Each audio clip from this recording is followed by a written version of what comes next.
জুলাই গণ অভ্যুত্থানের এই 9 মাস পরেও আওয়ামী লীগ নিষিদ্ধের দাবিতে, আওয়ামী লীগের নিবন্ধন বাতিলের দাবিতে আমাদেরকে রাজপথে নেমে আসতে হচ্ছে, আমাদেরকে রাজপথে কথা বলতে হচ্ছে।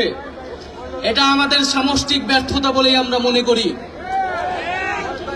আমরা জুলাই গণ অভ্যুত্থানের প্রেক্ষিতে যে অন্তর্বর্তী সরকার গঠনে অংশ নিয়েছিলাম, সেই সরকারের কাছে আমাদের অন্যতম দাবি ছিল, জাতির কাছে আমাদের অন্যতম প্রতিশ্রুতি ছিল, জুলাই গণ অভ্যুত্থান সহ যে বিগত 16 বছরে যে ফ্যাসিজম, স্বৈরাচার তৈরি হয়েছিল বাংলাদেশে, তার বিচার নিশ্চিত করা।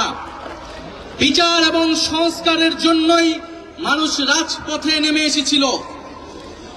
বন্ধুগণ, একটু পেছন থেকে ইতিহাসটা বলতে চাই। বাংলাদেশের জনগণ এই 24-এ এই প্রথমবার রাজপথে নেমে আসেনি, রক্ত দেয়নি, আত্মত্যাগ করেনি। ইতিহাসের বিভিন্ন পর্যায়ে বাংলাদেশের জনগণ রাজপথে নেমে এসেছে, জীবন দান করেছে, শাহাদাত বরণ করেছে।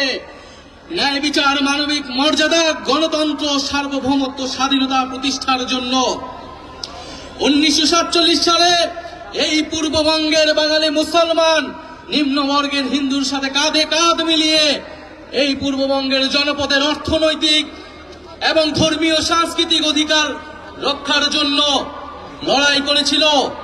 সেই লড়াইয়ের ফসল হিসেবে আজকের বাংলাদেশের সীমানা আমরা প্রতিষ্ঠা পেয়েছিলাম। যদিও সেই সময় আমাদের লড়াইয়ের গন্তব্য ছিল সমগ্র বাংলার অখণ্ডতা কায়েম করা, কিন্তু কলকাতার ব্রাহ্মণ্যবাদী জমিদারদের ষড়যন্ত্রের কারণে সেই রাষ্ট্রকল্প আমাদের ব্যর্থ হয়েছিল। ফলে আমরা পাকিস্তান রাষ্ট্রে সাময়িকভাবে আশ্রয় নিয়েছিলাম।